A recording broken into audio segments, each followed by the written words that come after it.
direção moral e espiritual da Casa de Francisco, para que possamos dar início aos nossos estudos da noite, tendo a certeza absoluta de que todos que aqui estamos, encarnados e desencarnados, estamos sendo envolvidos em nossos corações com a presença do nosso querido e amado Mestre Jesus. Que assim seja, graças a Deus. Querido Evaldo, agora você tem o tempo que precisar. Opa! Só tenho compromisso segunda-feira. Que beleza! Vamos virar até domingo. Até lá, assim, tem parada para o almoço, para lanche. Uma pizza. A pizza, né, com a colaboração da irmã, que vai providenciar a pizza para todo certeza, mundo. com certeza. Vou fazer aqui o botão sacudo, Que o olhar amoroso de Maria encontre abrigo em nossos corações tão sedentos de carinho. A casa de Francisco é semelhante a uma história muito bonita que eu gosto, que nos remete ao início do século passado. Um irmão tinha uma chácara afastada do centro do Rio, na região que hoje é ali a Tijuca, indo ali para o Grajaú, e ele pediu a colaboração de Rui Barbosa para preparar um anúncio que ele queria se desfazer da chácara. E Rui Barbosa conhecia o local, então fez o anúncio para ele. E o anúncio dizia mais ou menos assim: vende-se uma chácara muito aprazível, aonde a exuberância da mata vem encontrar no adorno das flores e dos cânticos dos pássaros, que se brindam num córrego de água cristalina, aonde sentimos a presença amorosa da natureza e o amor de Deus que tudo envolve. E mandou o anúncio para o proprietário. Passado um período de 6 meses, Rui Barbosa pergunta: conseguiu vender a chácara? Ele: não, eu nem sabia que ela era tudo isso que você descreveu e eu continuo com ela, aproveitando a beleza disso que você enxergou. Assim é o Cefa, sabe? Assim é o Cefa. A gente penetra nessa casa, a gente recebe tanto carinho da espiritualidade, tanto afago para nossas dores, que muitas das vezes, por estarmos aqui todo dia, toda semana, não temos tanta facilidade de observar. Mas quando vem alguns espíritos necessitados e um pouco distantes, e sente esse calor amoroso dos olhares, dos abraços, dos sorrisos, o amparo inigualável da espiritualidade que deseja que nós aproveitemos esse espaço aprazível. Aonde a natureza que Francisco representa, o seu maior defensor, os animais que ele reconheciam como irmãos em caminhada, possam aqui receber o nosso carinho e o nosso agradecimento. Muitas das vezes, eu lembro de uma fala do irmão Jacó, que está lá no livro Voltei, psicografado por Chico. O irmão Jacó diz que, após o seu retorno à espiritualidade, diversas dificuldades que ele teve que enfrentar pelas suas próprias dúvidas, ele diz para Guilom Ribeiro: Guilom, o que eu encontrei aqui na espiritualidade, no meu retorno, semelhante à situação daquele doente em estado terminal, que não há mais nenhuma esperança de tratamento. E eu encontrei o remédio salvador, que vai restituir a minha saúde plenamente para que eu continue a minha caminhada em direção ao meu progresso moral. Esse remédio, Guilherme, é o Evangelho de Jesus. E como eu desejo transmitir essa boa nova pela experiência do uso dessa medicação para os irmãos que estão no plano material. Há de haver um meio das minhas palavras, dos meus sentimentos, chegar até os ouvidos daqueles que ainda estagiam no plano físico. E Guilherme Ribeiro, consciente do desejo sincero de irmão Jacó ou Frederico Fleming, que era o tesoureiro e depois chegou a ser vice-presidente da Federação Espírita Brasileira, e Louro Ribeiro vai até Dr. Bezerra. E Dr. Bezerra fala: olha aqui, Louro, tem um menino lá em Pedro Leopoldo iniciando uma tarefa bastante auspiciosa de reproduzir os nossos pensamentos através do lápis. Quem sabe ele não aceite a inspiração de nosso Jacó para transmitir aquilo que ele tanto deseja passar, de medicação para aqueles que ainda caminham na jornada física e muitas das vezes desesperançados, muitas das vezes desanimados, muitas das vezes não vendo uma expressão que é muito comum utilizarmos, uma luz no fim do túnel.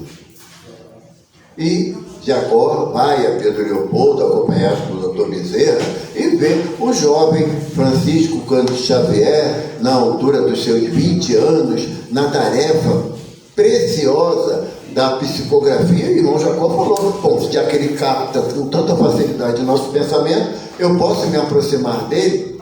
Dr. Bezerra fala: Jacó, olha direitinho, vê quantos espíritos estão ao redor desse tarefeiro. E Jacó percebe que realmente havia uma grande quantidade. Todos anseiam em transmitir as suas notícias através do lápis desse irmão. É necessário aguardar a sua vez. Jacó não gostou da ideia, porque a gente adora dar uma carteirada. Sabe com quem está falando? Né? Estou no Cefa há 40 anos. Sabe? A gente ainda tem esse... E o irmão Jacó, não diferente, falou: mas eu fui diretor da Federação Espírita Brasileira durante 25 anos, isso não representa nada? Doutor Bezerra, não. Representa os teus feitos, não aquilo que você quis representar. E realmente, o irmão Jacó esperou até o ano de 1939 para iniciar a narrativa que deu origem ao livro Voltaire. Nós, aqui no Cefa, nós somos esses que somos conhecedores de um remédio salutar, que acalma o coração, amaina as feridas, religa a nossa mente com as esferas espirituais, aonde nós iremos sentir o refrigério, o amparo do Consolador prometido por Jesus. A doutrina espírita, ela precisa que nós ocupemos o espaço de medianeiros do Consolador prometido. De aquele irmão que chega ali no portão, que muitas das vezes vem nos conhecer no dia de hoje, ele vem na esperança de encontrar o amparo, o consolo, o abraço fraterno, o sorriso carinhoso. Então temos essa tarefa. Mas Evaldo, eu sou novo aqui, estou só 20 anos. Sabe? Porque muitas das vezes a tarefa, nos diz André Luiz, né, que quando o tarefeiro está pronto, a tarefa aparece, ela surge. E sabemos que é assim. Sabemos que é assim. Não precisamos alardear que queremos fazer alguma coisa. Na nossa prece sincera, silenciosa, relembrando aquela figura amorosa de Ananias, está lá em Atos dos Apóstolos, quando o Saulo de Tarso vai a Damasco com a ordem de prisão para Ananias, e ele se defronta com a visão de uma luz mais forte do que o sol de meio-dia. Saulo não vê Jesus, ele vê a representação da luz de Jesus e escuta as palavras: Saulo, Saulo, por que me persegues? E ele, interessante, que Saulo fala assim: quem sois, Senhor? E a voz, naquele clarão inimaginável, a voz repete: sou Jesus, a quem tu persegues através dos meus seguidores. E Saulo, sabe, Ricardo, se fosse comigo, eu falava: mas sabe o que é, Jesus? É que eu não entendi bem o negócio. As conversas vinham meio truncada, cada um tinha uma interpretação. Como é que eu vou saber o que eu tinha que fazer? Saulo, o que Saulo faz? O que queres que eu faça? Essa frase de Saulo de Tarso representa o desejo sincero de tomar caminhos diferentes daqueles que vinham sendo transitados anteriormente. E Jesus também não facilita para ele, porque a gente não quer nem a receita do bolo, a gente quer o bolo pronto, né? O que Jesus fala para Saulo? Entra na cidade, que lá lhe será dito o que fazer. Nenhuma dica, vira para a esquerda, para a direita, anda 15 passos, nada disso. Entra na cidade, que lá lhe será dito o que fazer. E ele entrou, e aí, quiser saber mais detalhes, leia o livro Paulo Estevão, tá bom? Que é o making of de Atos dos Apóstolos e das cartas de Paulo, está ali no livro Paulo Estevão de Emmanuel. Mas o lindo de tudo, que quando o Saulo chega na estalagem de Judas, na rua à direita, na rua chamada direita, ele chega em que condições? Cego, não é?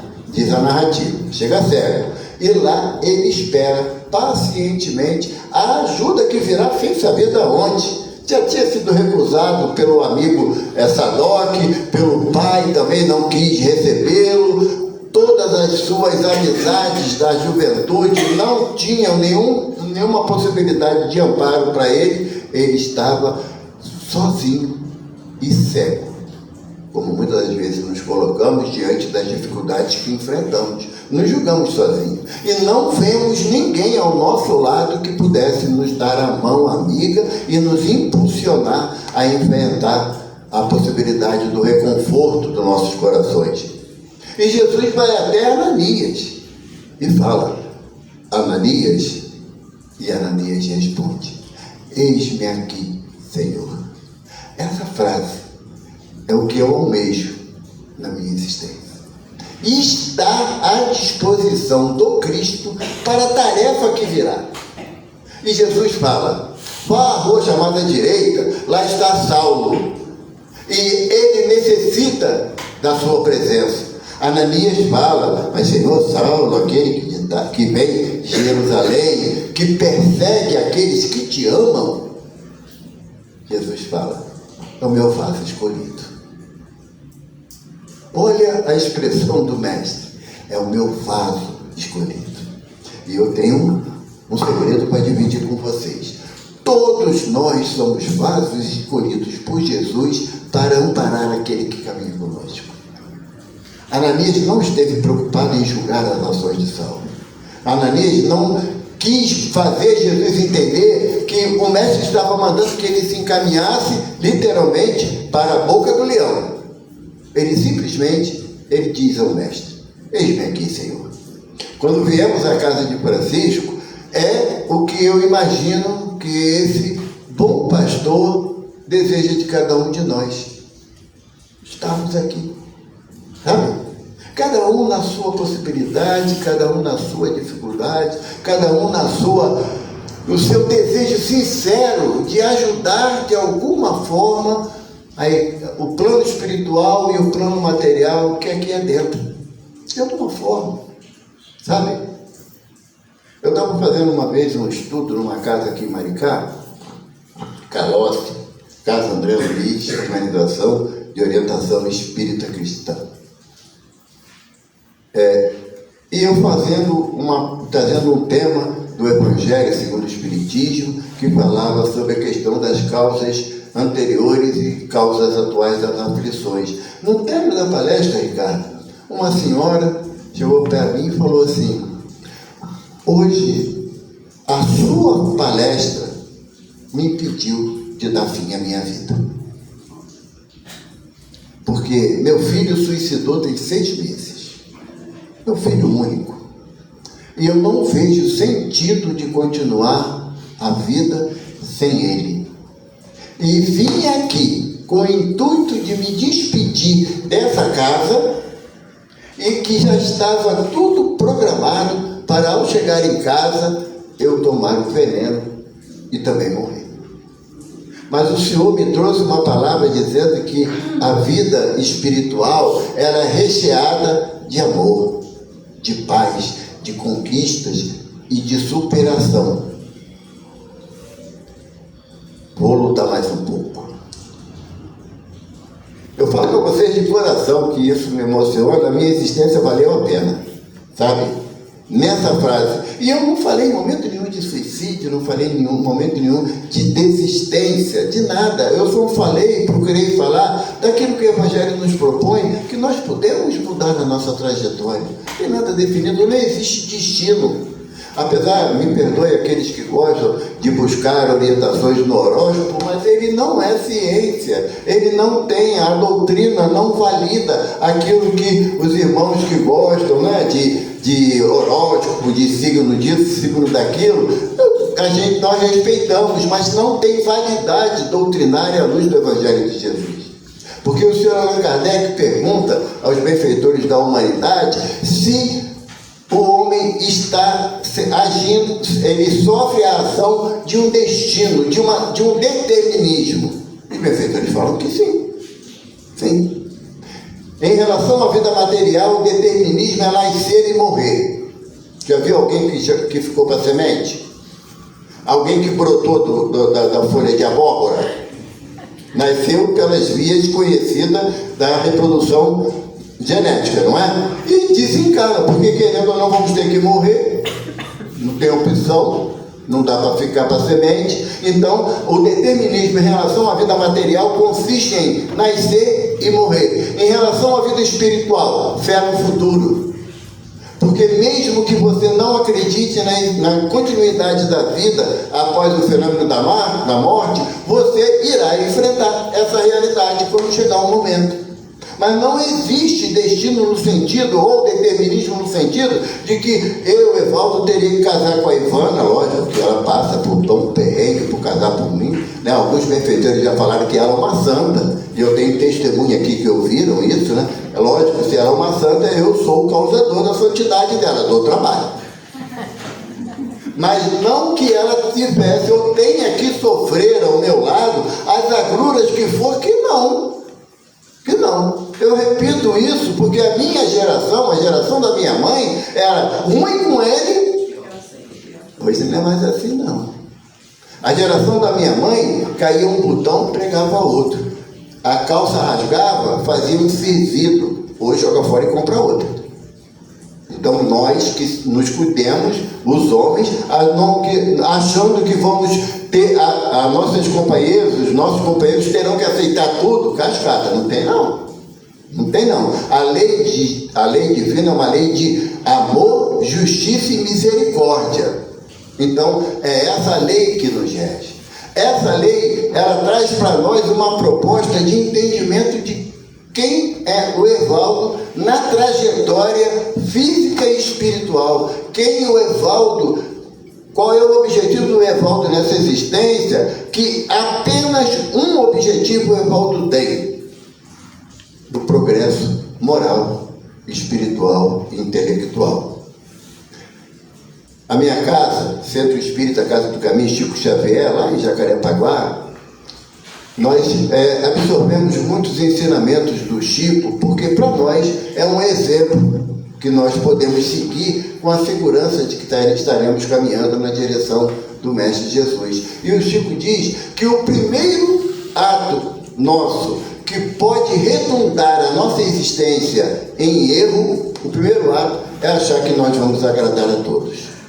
É impossível.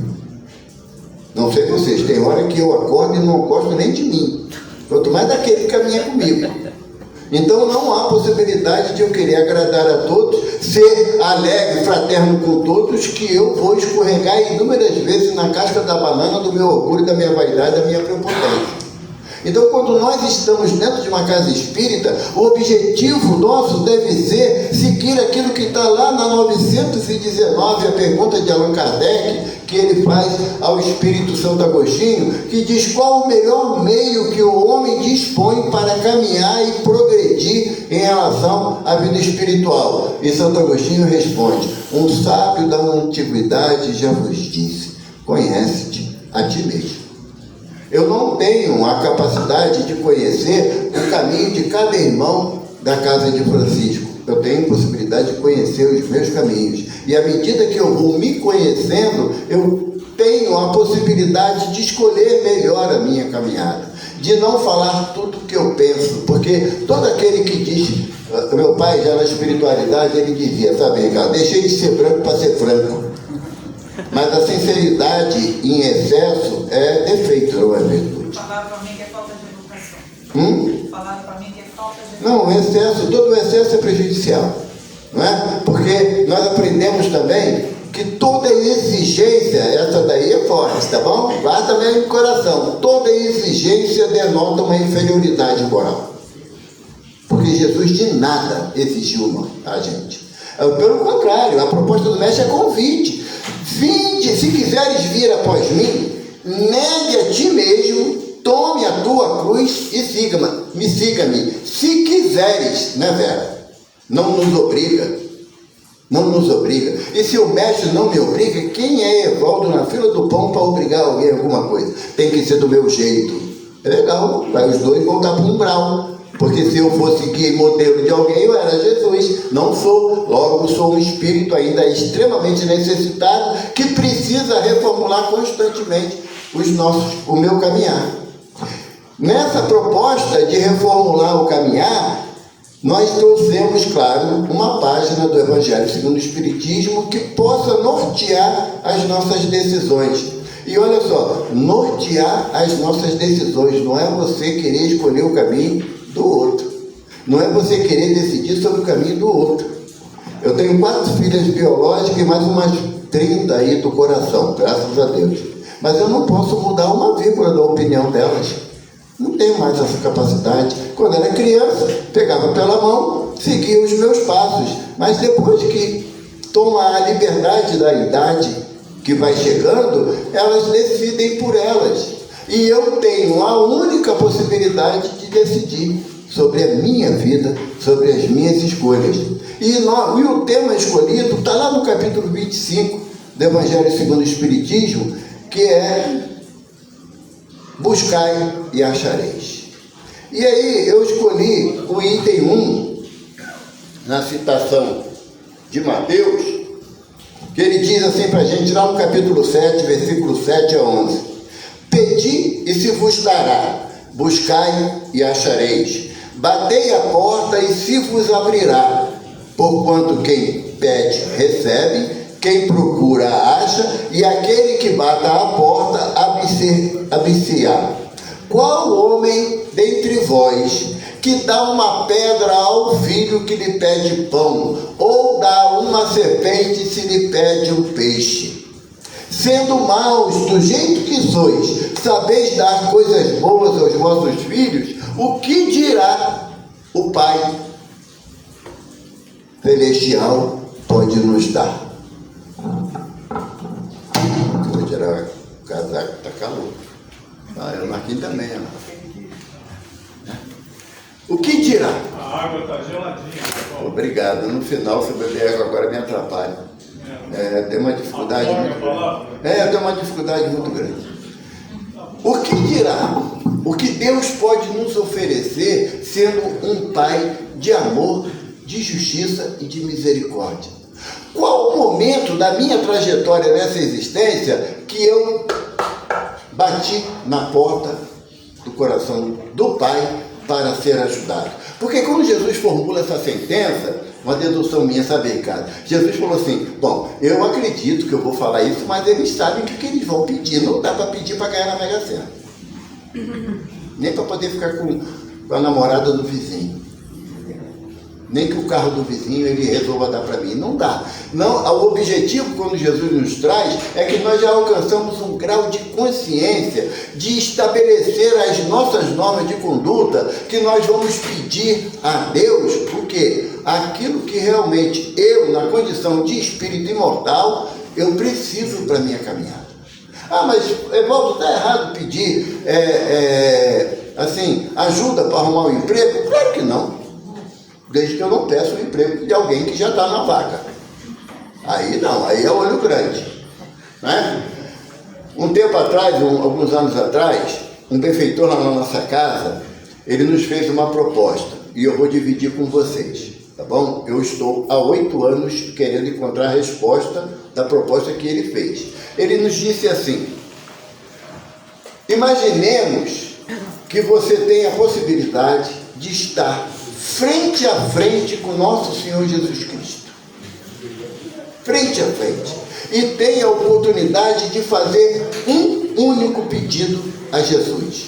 Não é o gênio da lâmpada de Aladim. Não dá para pedir coisas materiais. Você vai fazer um pedido a Jesus. Mas, quando eles falam alguma coisa para a gente, colocam um mais, aí já sabe que não vai ser fácil, né? Que ele falou assim, mas não pode ser nada de cunho de interesse pessoal.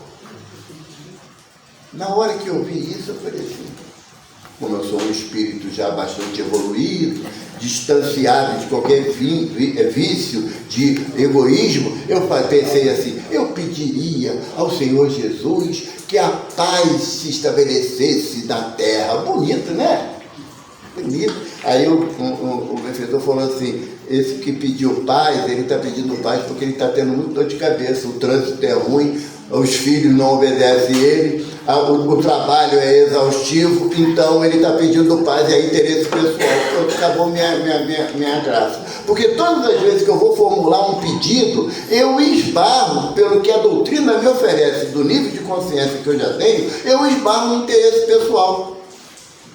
Gostaria tanto que o Cefa recebesse todas as ajudas materiais que precisa para auxiliar todo mundo. Aí, interesse pessoal, porque ele não vai me pedir nada. Eu venho aqui só para receber. O Cefa já tem tudo, não é? Então, essa proposta do benfeitor, ele vai, no meu entendimento, ao encontro disso que Jesus nos promete. Ele nos propõe, pede-me e será-vos dado, batei e a porta se abrirá. O que eu pediria a Jesus? Eu, como espírito imortal, não aqui encarnado num corpo, com deficiências orgânicas, como todos nós temos, com dificuldades num mais variado aspecto, o que eu, como espírito imortal, eu pediria a Jesus? Cheguei a uma conclusão.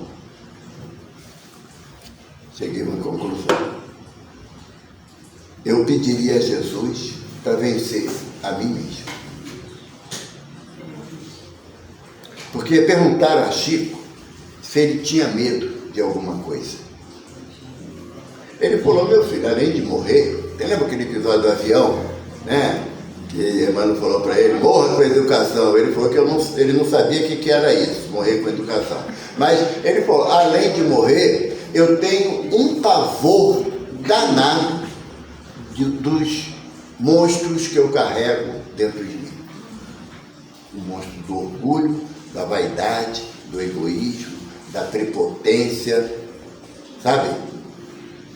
Um outro benfeitor falou para a gente, você não vai encontrar em momento nenhum no Evangelho de Jesus, nos 4 Evangelhos, Atos dos Apóstolos, cartas apostólicas, cartas missionárias, as cartas de Paulo, e Apocalipse, você não vai encontrar em momento nenhum uma frase, eu quero assim. Você não vai encontrar. Em todas elas existe a proposta de que você, caminhando na direção do Mestre, você vai ter no seu coração a certeza de que fez todo o bem que estava na sua possibilidade. Todo o bem que lhe era possível fazer, porque tem hora que você não pode fazer aquilo que a pessoa pede. E você não está ainda, desculpa trazer essa notícia para vocês, mas não estão na condição de espírito crístico, que pode quase tudo. Deus, onipresente, onipotente, onisciente, Deus pode tudo, não pode? Pode, menos fazer aquilo que eu devo fazer por mim. A minha ação, Deus não vai interferir, porque Ele criou a lei do livre-arbítrio. E Ele é tão amoroso que não interfere nessa lei. Então, quando Jesus me propõe que se eu bater, a porta vai se abrir, se eu pedir, eu vou receber, se eu buscar, vou achar, Jesus está me propondo um nível de consciência que eu ainda não despertei. Eu tenho que buscar, a exemplo de Jesus, acabou a prédica do monte, Jesus fez a multiplicação dos pães e peixes, e aí Pedro olha para o mestre e fala, Senhor, passaste o dia todo ensinando a boa nova, nenhuma fruta e nenhum peixe comeste. Para, Senhor, se alimenta. Jesus fala assim, Pedro, O meu alimento é fazer a vontade do Pai. O objetivo de nós, mesmo nas escalas ainda pequenas do nosso entendimento acerca do Evangelho de Jesus, é fazer a vontade do Pai. Quantas vezes olhamos para alguém que amamos e que sabemos que as decisões desse nosso amor estão erradas, mas temos que respeitar. Temos que respeitar. O respeito às decisões alheias, é a base que sustenta a caridade. A base que sustenta a caridade. Porque todas as vezes que eu quero interferir na decisão daquele que eu me proponho a ajudar, eu estou sendo arbitrário. Estou sendo arbitrário. Pilatos pergunta a Jesus, Jesus amarrado, diante da autoridade material de Pilatos, Pilatos pergunta, de que te acusam? Aí Jesus responde, falei em praça pública, nos campos e no templo. Todo homem de bem ouviu a minha palavra, e só a verdade eu disse. Pilatos pergunta, que é a verdade? Jesus se cala. Jesus se cala. Nós que já passamos dos 15 anos, quantas vezes um filho, um neto, um irmão mais novo pergunta para a gente, o que é a verdade? A gente pode dizer, na extensão do que entendemos, mesmo diante da nossa limitação, não. Porque as nossas verdades são frutos das nossas experiências, que eles ainda não passaram. E quando Jesus é questionado por Pilatos sobre o que é verdade, a resposta do mestre foi o silêncio. Pilatos não tinha condições de compreender, como Nicodemos também não teve. Nicodemos, se eu lhe falo das coisas da matéria, você não compreende, e se eu te falar das coisas espirituais? Todos nós almejamos, o espírito então, ele adora uma superpopulação, já perceberam? Todo mundo quer ir para o nosso lar. Né? Eu não sei como é que o governador de nosso lar vai fazer. A época da obra, em 1943, já tinha 1 milhão de pessoas de espírito lá. Vera, imagina, hoje o último censo diz que somos cerca de 3 milhões, aí 4 milhões, tudo lá em nosso lar. Por quê? Porque nós identificamos que nosso lar é, sabe, o top 10 da espiritualidade. Não é não, gente. Não é não. Porque o Chico conta numa entrevista dada à doutora Marlene Nobre, no livro O Eterno Recomeço, ele diz que Chico gostava muito de florear o pavão, contar uma história de cunho mais alegre, né? O Chico disse que um irmão chegou desencarnado lá em nosso lar e diante lá do responsável pelo acesso, o irmão perguntou ao espírito, né? Aqui é nosso lar, né? O espírito falou assim, meu filho, aqui é nosso lar, a colônia de trabalho em prol do amor do mestre. E aí o irmão falou assim, tem católico? Não, tem não. Na cidade espírita, né? Protestante também não tem, né? Não tem. Tem não. Quantos espíritas tem? Ele falou, nenhum. Ué, então quem é que vive aqui? Os cristãos. Entende? Porque é um diferencial. Porque Jesus fala assim, se me amais, guardais os meus mandamentos. Ele não disse, pratica, vai lá para o Cefa, tem um crachazinho, quando você desencarnar, só apresentar o crachá, está aberto, não vai não, é furada, não entra nessa porque é furada. Às vezes a gente até tem experiências espirituais, eu não achei nenhum espírito com crachá, achei com coração, reluzente. Isso aí eu achei. Porque a proposta do mestre em relação ao que eu vou buscar à luz do seu evangelho não está inclusa a satisfação dos meus desejos. Por quê? Porque o meu desejo ainda é limitado ao meu progresso moral. Como? Certa vez, os benfeitores às vezes trazem certa informação para a gente fica nessa sinuca de bico, né? Ele falou assim, vocês estão preparados para chegar aqui no Cefa, aquela pessoa que você não gosta, e cai na hora de você dar o passe nela? Para dar o passe nela, o orgulho vai lá falar, mal, tá vendo? Ele precisa de mim, né? Aí eu vou dar um passe como nunca dei na minha vida.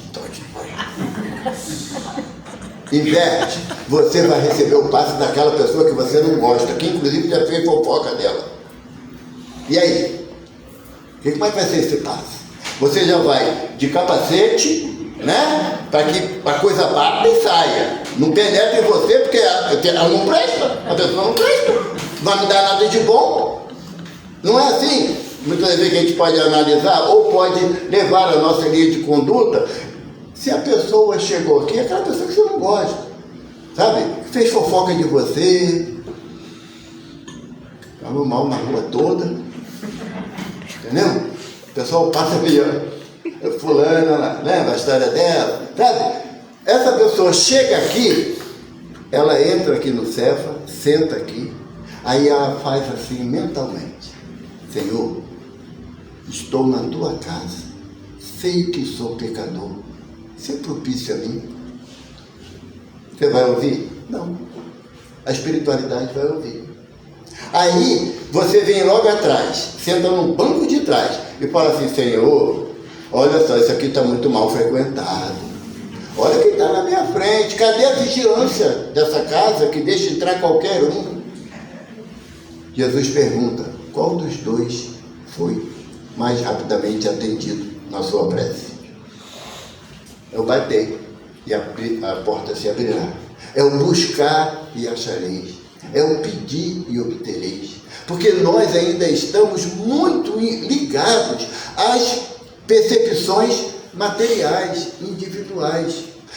Aqui eu sei que não existe uma coisa que eu vou falar. Lá no CSX é meio complicado. É o tal do melindre. Aqui não tem, graças a Deus. São espíritos já equilibrados, não passa para... O melindre é aquele de ficar aborrecido quando alguém chama a atenção por uma coisa justa. Se for injusto, então dá briga. Sabe? Mas quando é justa, você não tem coragem de retrucar. Fala assim: passar um mês sem vir aqui. Tem que esquecer essa ofensa que me fizeram. Aqui, graças a Deus, não tem. Já percebeu isso aqui, Vanderlei? Aqui não tem. Lá na nossa casa, lá é problemática, né? Porque ela tem espírito muito necessitado. Nós estamos dentro de uma doutrina que estabelece o critério da verdade. Mas não é a verdade de doa quem doer. Não, a verdade da prática da caridade. Se teu irmão te injuria, te calunia, deseja o seu mal, ora a Deus por ele. Jesus não manda enfiar a mão na cara dele. Jesus manda tu orar por ele, porque quando no momento da tua oração, você estará entrando em relação com os benfeitores seu e do irmão. E aí você vai começar a compreender. Não sei se vocês já passaram por essa experiência, né? Eu já passei. Não é que a Cláudia mudou, cara? Está mais amiga, está mais sorridente. Não foi a Cláudia que mudou, o meu olhar que melhorou. Porque a Cláudia sempre teve esse comportamento, mas como ela me desagradou em um determinado momento, eu não vou fazer prece por ela mesma, porque afinal de contas eu preciso mais do que dela. E Jesus me propõe: não ponha demanda com o teu irmão por nada. Se ele te obriga a caminhar 1000 passos, caminha 2000 por conta dele. Sabe? A proposta do mestre é sempre de reconciliação, de reaproximação. Mateus, evangelista, ele não era muito bem quisto num grupo discipular de Jesus, porque ele era cobrador de imposto. Sabe? É igual o Ricardo, é professor. Quem vai gostar de professor? Só o único professor que gosta do professor. Não, mas não dá zero, né? Aí era mais encrencado ainda. Mateus era cobrador de imposto. E Jesus o convidou para fazer parte do apostolado. Pedro começou a morder o canto do lado. Mateus cobrava imposto meu, cara. Tentei argumentar com ele que a pesca estava ruim. Ele disse que o problema é teu. Passa a noite toda pescando. E Pedro falou assim: não dá para caminhar junto com ele. Jesus não está compreendendo o que significa para o judeu um cobrador de imposto. Não dá. Por mais que eu queira, está difícil caminhar ao lado de Mateus. Numa das pregações de Jesus, Jesus vira para Pedro e fala assim: Pedro, Mateus pisou numa pedra pontiaguda e feriu o pé. Ajuda ele. Aí Pedro falou: pronto, o negócio é pessoal. Jesus sabe que eu não gosto dele, mas mandou eu ajudar ele. Quando Pedro chega perto, que não era bobo de ficar discutindo com Jesus, dizer que não vai fazer, né? Aí Pedro chega perto de Mateus, Mateus também, por sua vez, puxa, que bom você ajudar. Não, ele vai me ajudar, eu não quero mesmo, ele não gosta de mim. Ele não gosta de mim.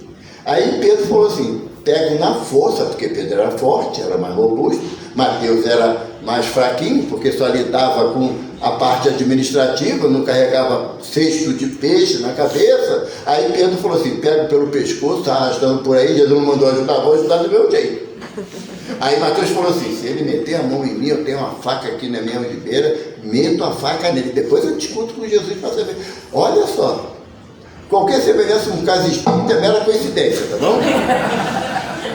É mera coincidência. Porque eu não falo tudo o que eu penso, porque eu acho que a espiritualidade está ouvindo. Porque se eu tiver certeza, eu nem venho. Porque eu vou me mostrar assim, né, na cara dura. Aí Pedro falou assim, mas o mestre mandou ajudar ele. Mateus falou assim, podia ser qualquer um, mas veio Pedro, mas eu preciso. O que Mateus fez? Esticou a mão. Pedro, por sua vez, quando viu a mão esticada, pegou a mão dele, levantou ele e saiu andando de olho fechado também. Mas ajudou, porque não é fácil você se reconciliar. Jesus propõe porque não é fácil. A proposta de reconciliação que Jesus nos propõe é no sentido de você sair da altivez do seu orgulho, da sua prepotência. Para você se reconciliar, você também tem que admitir que você não é completamente certo, não é 100% certo, você também tem suas falhas. Porque Jesus, compreendendo a nossa fraqueza, ele chega para nós e fala assim, quando fores depositar uma oferenda no templo e lembrares que teu irmão tem alguma coisa com você, você não é mais o agente passivo, é o ativo. Lembrares que teu irmão tem alguma coisa contra você, deixa a oferenda no altar, reconcilia com teu irmão e depois vem fazer a oferenda. Por quê? Porque Jesus mandou me reconciliar com o meu inimigo, eu não entendi. Porque eu acho que eu sou melhor do que o meu opositor. Eu tenho mais capacidade do que ele, ou seja, o meu orgulho ainda está exacerbado. Eu ainda sou capaz de duvidar se Deus vai me dar uma pedra ou uma serpente para oferecer ao meu filho. E se Deus fizer isso, eu digo que ele é injusto. Mas eu sei o que meu filho precisa. Então a proposta de reconciliação é quando você, reconhecendo as suas dificuldades, você vai no encontro daquele que você cometeu o desagravo, cometeu a opinião indevida. E olha só que gente, todos os defeitos que eu falo, isso é meu. Eu já assumi isso, estou num processo ainda de maturação da ideia de mudança. Eu sou tão difícil que eu falo assim, mas também mereceu, né, gente? Pelo amor de Deus. Fala para todo mundo que quer. Eu não sou assim. Comigo, falou, eu devolvo na lata. Não é isso que Jesus me propõe. Não é isso que o mestre me propõe. Repito, o mestre fala, se teu irmão te injuria, te calunia, deseja o seu mal, enfia a mão na cara dele. Não. Ora a Deus por ele, porque na oração você tem que ser honesto, não tem? Você vai se fazer como a vítima, né? O vitimismo vai fazer parte constante da sua oratória, ou você vai falar, Senhor, me perdoa. Mas Jesus fala, como você pode pedir perdão a Deus se você não perdoa o teu irmão que caminha contigo? A nossa tarefa diante do bater e a porta se abrirá, nós sabemos que quem está do outro lado da porta é Jesus. É Jesus. Tem uma história que Humberto de Campos conta, na condição de irmão X, no livro Reportagem de Arém Túmulo, que tinha um mosteiro e tinha um monge que era de uma dedicação, de um carinho absurdo por tudo e por todos. E ele dizia que o maior sonho da existência dele era ver Jesus. Ele está frente a frente com o Mestre. Ele não pedia riqueza, não pedia poder, só pedia estar frente a frente com Jesus. E cada semana, um monge era responsável por atender a porta. Era tocada uma campainha, normalmente algum transeúnte com necessidades, e ele estava naquela semana.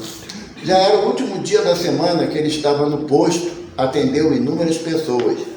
E ele está no seu quarto, em oração profunda. Quando ele abre os olhos, após o término da oração, quem está sentado na frente dele? O Mestre.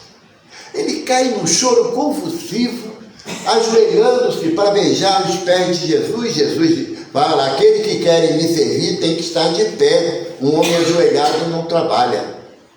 E ele, envergonhado, Jesus o abraça amorosamente, e nisso toca a sineta do portão. E o monge, olhando para o Mestre, extasiado de tanto amor no olhar sereno de Jesus, o monge fala: e agora?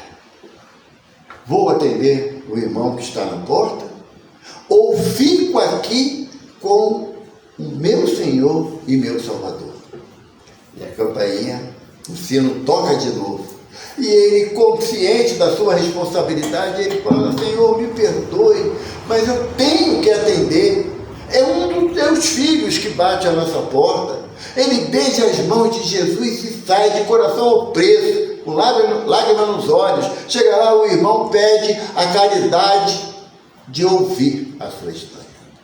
Não era um pedaço de pão, um copo d'água. Demandava tempo. E o irmão, ouvindo o coração, sentindo o peso da distância, que sabia que Jesus era um espírito muito ocupado, não vai ficar esperando, né, Ricardo, a gente bater papo, né? Passado 20 minutos, o irmão agradece, beija as mãos do monge e vai embora. E ele, naquela solitude do seu abandono ao Mestre, ele volta para o seu quarto. Quando ele abre a porta, quem está sentado esperando? O Mestre. E o Mestre fala para ele: esperei ansiosamente que tu foste atender ao irmão que chamava. Como tu foi com alegria, eu te aguardei. Porque se você não fosse, eu iria atender. É isso que o Francisco quer da gente, sabe? Que você saia de dentro de você, pare de falar do eu, sabe? Eu quero, eu preciso, eu necessito. Para com isso e começa a olhar um pouquinho para o outro, sabe? Estamos num plano de prova e expiação. A gente não está num plano ditoso, não, sabe? Plano de prova e expiação é o plano que está lá em Deuteronômio, que diz que a felicidade não é deste mundo.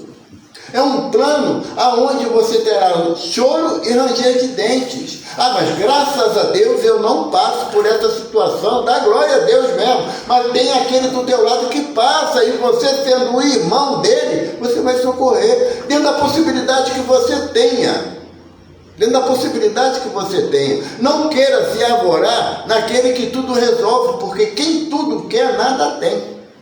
A proposta do Evangelho é que se você transforme aquele pão de amor que já está no seu coração em repartição para aqueles que muitas das vezes não tem um sorriso.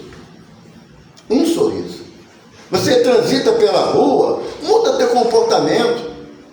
Levanta os olhos, olha para aquele que vem na tua direção, dá um sorriso e um bom dia. Custa nada não. Paga imposto não, sabe? Um bom dia com a sinceridade do que você realmente deseja, porque aquele a quem você desejou isso, pode ser que seja o único bom dia que ele ouvirá naquele dia.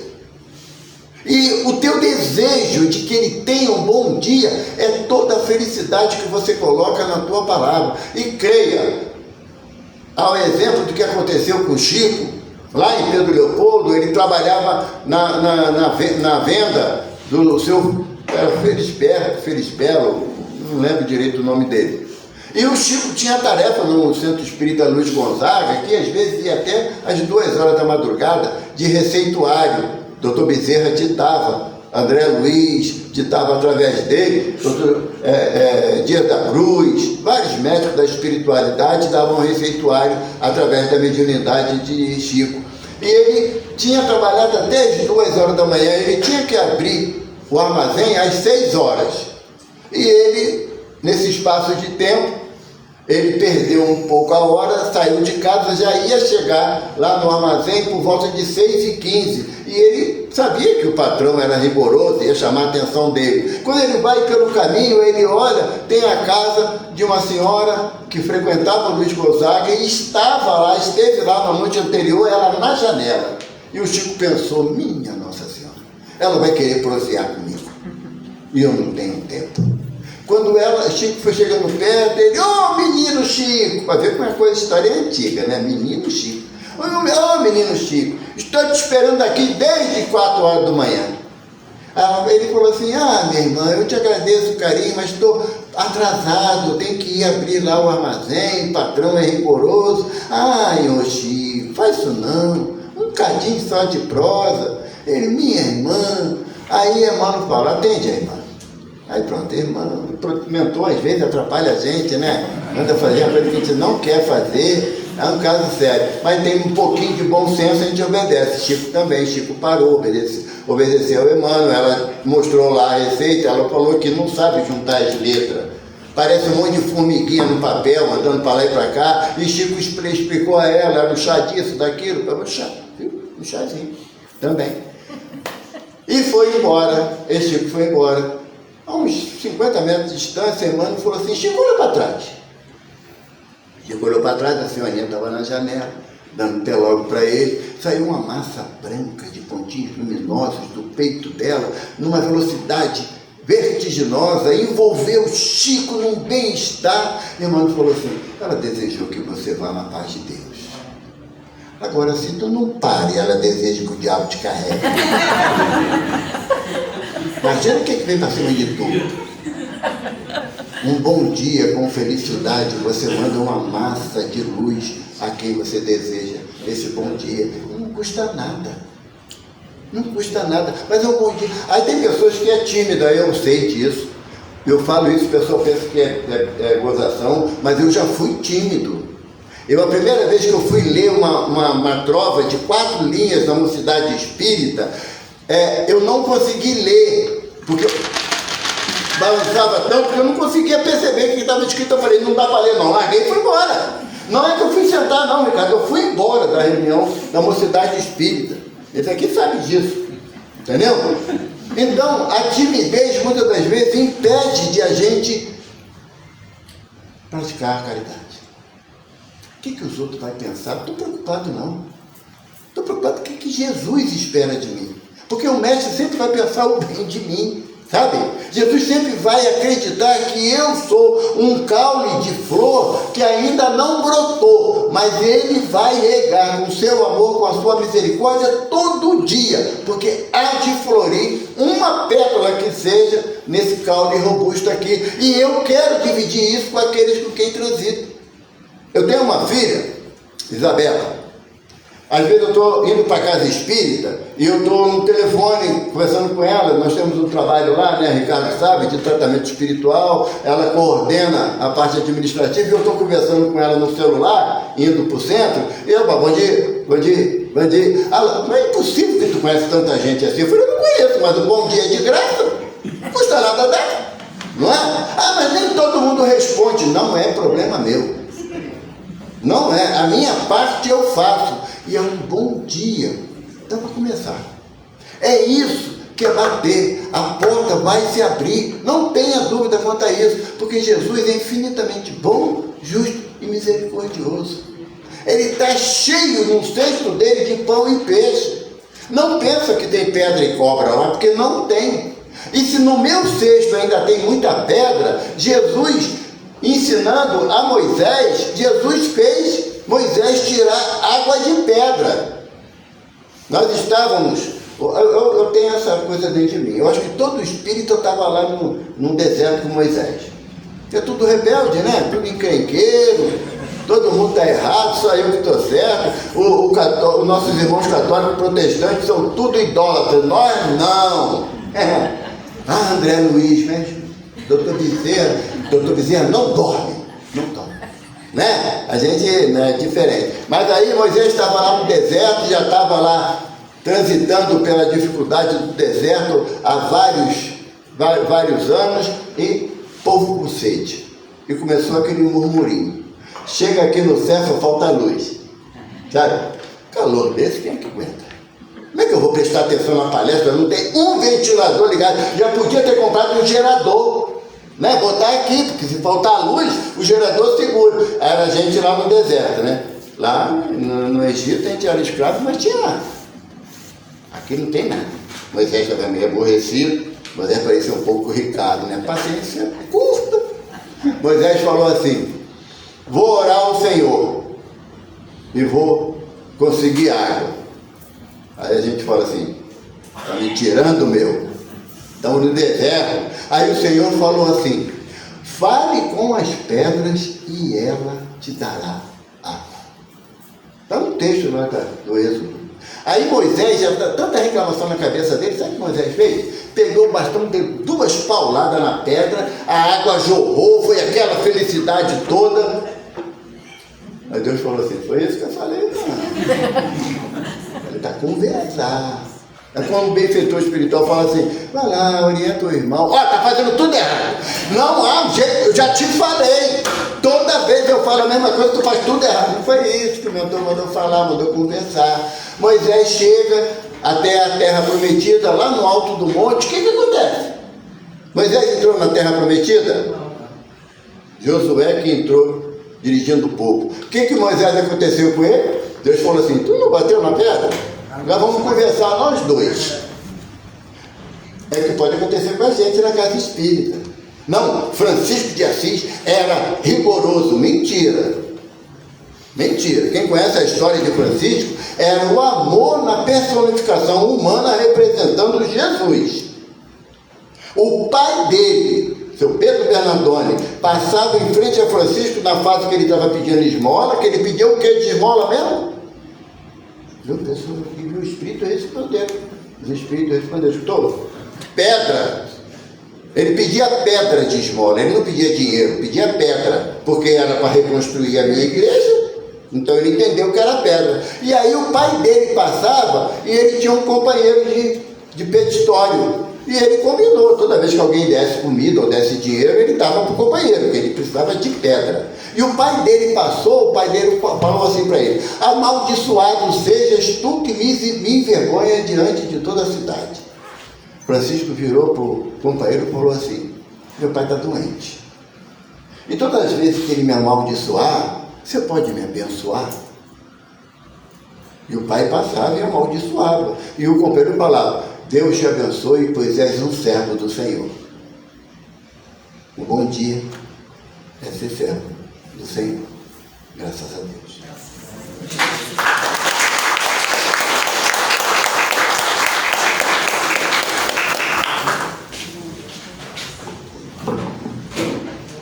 Bem, agora vamos para a segunda parte, né, dos trabalhos da noite, que são os passos.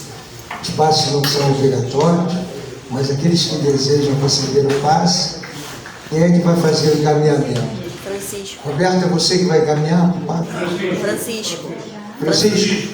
Então podem ficar nos seus locais, elevando o pensamento a Deus. Deixa eu apagar.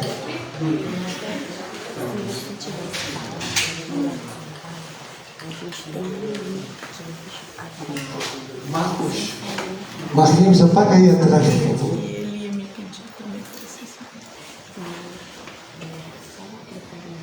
Então, elevando os nossos pensamentos e aguardando para que possamos ir para a sala de paz.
Toda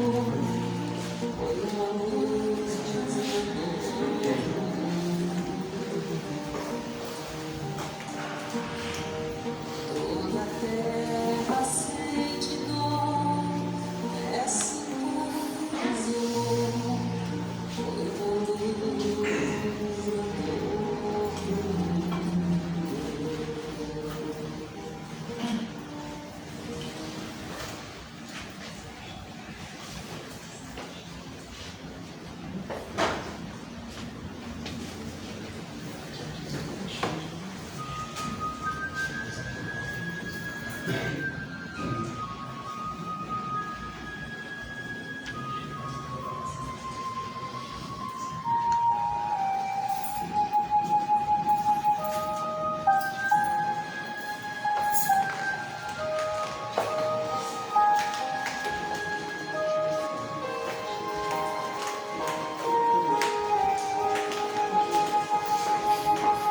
Estou só, sentindo-me cansada.